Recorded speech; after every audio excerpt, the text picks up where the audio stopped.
샬롬, 평강의 하나님께서 우리에게 평강을 주시고 이렇게 좋은 날을 주셨습니다. 오늘도 하나님께 예배로 출발하는 여러분들을 축복합니다. 기도하겠습니다.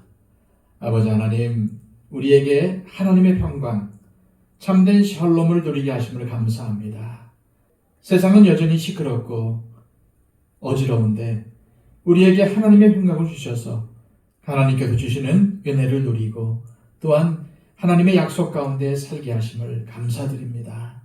주님, 무엇보다도 오늘 우리가 새로운 약속을 받은 새 언약의 백성임을 잃지 않도록 하여 주시고 오늘도 그 하나님의 언약을 누리며 그 언약을 붙잡고 살아갈 수 있도록 우리 가운데 믿음을 더하여 주시옵소서. 특히 우리에게 있는 대제사장 예수, 우리에게 좋은 소망의 중보가 되시는 그 예수님을 항상 붙잡고 살아가는 우리의 삶이 되기를 원합니다. 주님, 오늘도 우리를 지켜보아 주시고 악에서 구원하여 주시며 오늘도 하나님의 말씀으로 마귀를 대적하며 오늘도 주님께서 주신 지혜를 통해 이 모든 세상을 이겨나갈 수 있도록 역사하여 주시옵소서. 예수 그리스도의 이름으로 기도하옵나이다. 아멘. 다 함께 찬송가 445장 찬양 드립니다.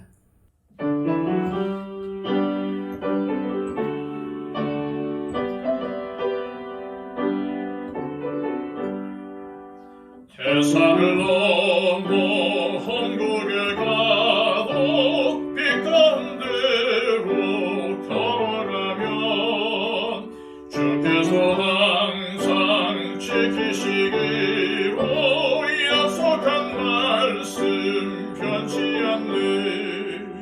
하늘의 영광 하늘의 영광 나의 맘속에 차고도 넘쳐 할렐루야를 힘차게 불러 영원히 주를 찬양하리.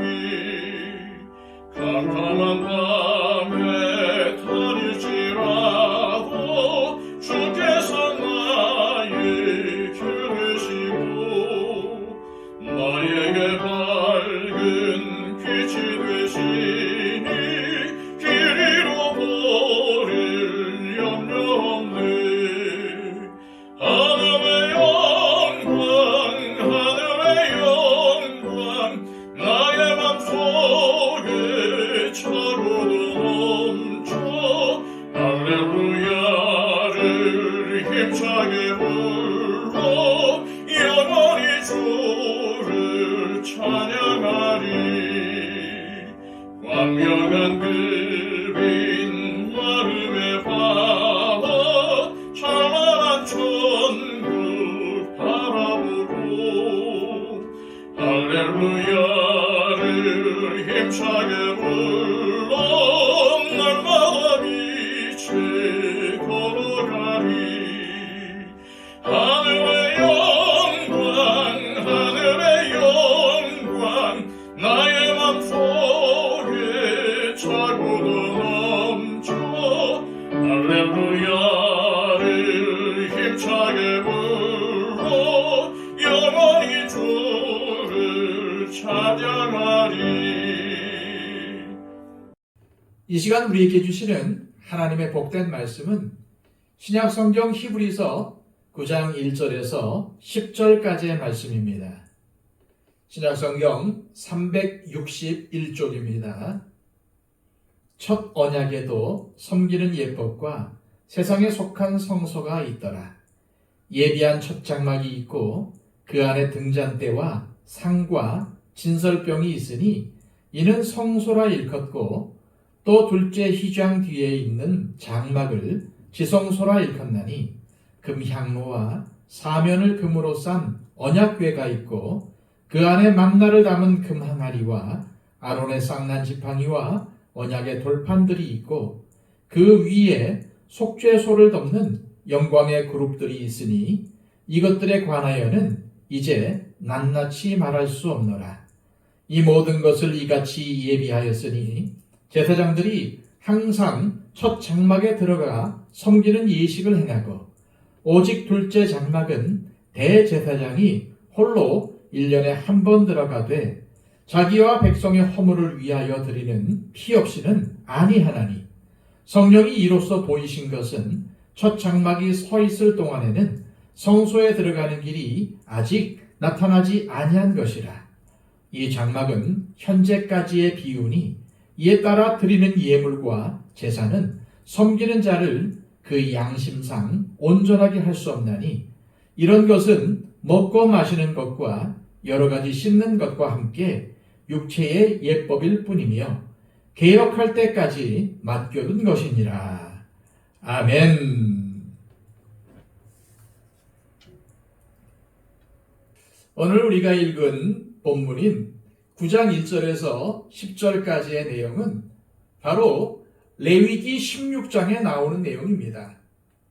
그리고 다음 시간에 묵상할 11절에서 14절까지의 말씀은 예수 그리스도와 레위기 16장이 무슨 관계가 있는지를 말씀합니다. 우리는 히브리서의 기록자의 이 비교를 통해서 하나님께서 이스라엘 백성에게 율법을 주신 진정한 의미가 무엇인지, 그리고 대제사장이 홀로 1년에 한 번 행하는 속죄 제사가 어떠한 의미가 있는지 올바르게 알 필요가 있습니다. 먼저 1절에서 5절까지의 말씀입니다. 첫 언약에도 섬기는 예법과 세상에 속한 성소가 있더라. 예비한 첫 장막이 있고 그 안에 등잔대와 상과 진설병이 있으니 이는 성소라 일컫고, 또 둘째 휘장 뒤에 있는 장막을 지성소라 일컫나니 금향로와 사면을 금으로 싼 언약궤가 있고 그 안에 만나를 담은 금 항아리와 아론의 쌍난 지팡이와 언약의 돌판들이 있고 그 위에 속죄소를 덮는 영광의 그룹들이 있으니 이것들에 관하여는 이제 낱낱이 말할 수 없노라. 첫 장막, 곧 성막은 하나님께서 모세에게 제작하라고 설계도를 주셔서 제작한 것입니다. 이 성막은 성소와 지성소로 나뉩니다. 성소에는 등잔대와 떡상 그리고 향단이 있습니다. 등잔대는 빛이신 하나님을 나타내는 것입니다. 그리고 떡상에는 12지파를 상징하는 12개의 떡이 일주일간 놓입니다. 그래서 다음 안식일이 왔을 때는 새 떡을 놓고 전에 것은 제사장이 먹습니다. 그런데 뒷날 주님은 생명의 떡으로 오셨다는 사실을 말씀하시면서 말씀을 먹어야 한다는 사실을 가르쳐 주셨습니다. 따라서 떡상에 놓인 떡은 하나님의 말씀을 상징한다는 것을 알 수 있습니다. 성소에서 또 하나 중요한 것은 향단인데, 이 향단은 대제사장이 지성소에 들어갈 때 그 향을 담아 들어가도록 지성소 앞에 놓여 있습니다.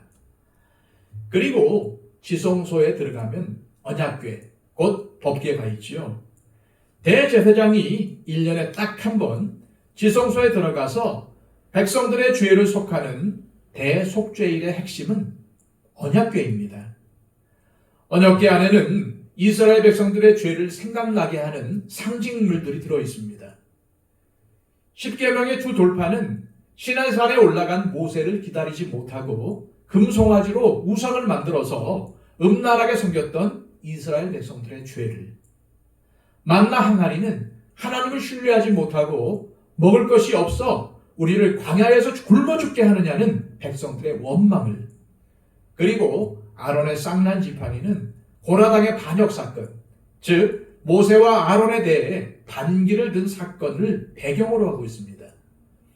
그래서 언약궤 안에 들어있는 물건들은 전부 이스라엘 백성들의 죄를 상징하는 것들입니다. 그런데 대제사장은 1년에 딱 한 번 7월 10일에 지성소에 들어갑니다. 들어가서 시운자 혹은 속죄소라고 부르는 법궤의 뚜껑에 흠없는 어린 양의 피를 뿌리는 것입니다. 오늘 7절에서 피 없이는 아니한다는 말씀이 바로 이 어린 양의 피를 말하는 것이죠. 이때 대제사장은 화려한 예복을 벗고 세마포로 된 옷을 입어야 했습니다. 백성들 앞에 설 때는 하나님의 영광을 나타내는 대제사장이기 때문에 화려한 의복으로 하나님의 영광을 드러내지만 죄인인 백성들의 대표로 하나님께 나아갈 때는 세마포로 된 옷을 입고 금방울을 옷에 달고 줄을 내고 들어가야 했던 것입니다. 오늘 말씀에서 중요한 것은 8절에서 10절까지의 내용입니다. 성령이 이로써 보이신 것은 첫 장막이 서 있을 동안에는 성소에 들어가는 길이 아직 나타나지 아니한 것이라. 이 장막은 현재까지의 비유니 이에 따라 드리는 예물과 제사는 섬기는 자를 그 양심상 온전하게 할 수 없나니 이런 것은 먹고 마시는 것과 여러 가지 씻는 것과 함께 육체의 예법일 뿐이며 개혁할 때까지 맡겨둔 것이니라. 대속죄일에 행했던 제사의식은 성소에 들어가는 길이 아직 나타나지 않았기 때문에, 즉 예수님의 대속이 없었기에 1년에 단 한 번 대제사장만 들어갈 수 있었다는 의미입니다.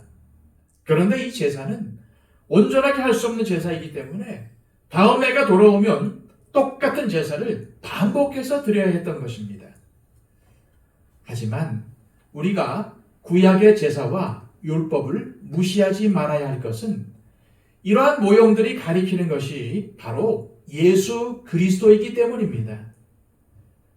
이것을 올바르게 이해하지 못하면 하나님의 구원, 창세전에 세우신 구원 계획을 올바르게 이해할 수 없습니다. 그래서 구약과 신약을 단절된 것으로 보게 되며 성경이 이해할 수 없고 재미없는 것이 되고 마는 것입니다. 하나님께서 구약의 율법과 제사를 주신 이유는 이러한 것들을 통해서 예수님을 바라보길 원하셨기 때문입니다. 오늘 말씀의 내용을 요약하면 이렇습니다. 첫째, 매년 7월 10일 대속죄일을 제외하고는 하나님의 지성소에 들어가는 길이 모든 이스라엘 백성, 심지어는 대제사장에게까지도 막혀 있었다는 것입니다. 둘째, 비록 대제사장이 1년에 한 번 지성소에 들어가게 되었을지라도 1년 된 흠없는 어린 양의 피를 가지고 들어가야만 안전했습니다. 셋째, 이 어린 양의 피는 영원한 것이 아니기에 매년 새로운 피를 가지고 지성소에 들어가야 했습니다. 바로 이러한 이유로 인해 히브리서 기록자는 10절에서 이렇게 선포하고 있는 것입니다. 이런 것은 먹고 마시는 것과 여러 가지 씻는 것과 함께 육체의 예법일 뿐이며 개혁할 때까지 맡겨둔 것이니라. 여기서 히브리서 기록자가 말한 개혁은 예수 그리스도의 오심을 의미하며 이 오심이 낡아빠진 유대 종교의 구조를 완전히 뜯어고치는 놀랍고도 파격적인 의미가 있음을 말하는 것입니다. 옛 언약은 반드시 새 언약에 자리를 양보할 수밖에 없습니다. 왜냐하면 그것들은 모형과 그림자에 불과하기 때문입니다. 그런데 이 히브리서의 수신자들은 그 모형과 그림자를 붙들고 살겠다고 한다는 말입니다. 실제이신 예수님께서 이미 오셨음에도 불구하고 말입니다. 그래서 히브리서 기록자는 구약의 율법과 제사가 가진 이러한 한계를 설명하면서 예수님께서 대제사장이 되어 이루신 완전한 속죄를 설명하는 것입니다. 히브리서를 통해 히브리서 기록자가 계속해서 던지고 있는 도전은 무엇입니까? 예수 그리스도가 길이요 생명이라는 것입니다. 예수 그리스도가 우리의 인생의 답이라는 것입니다.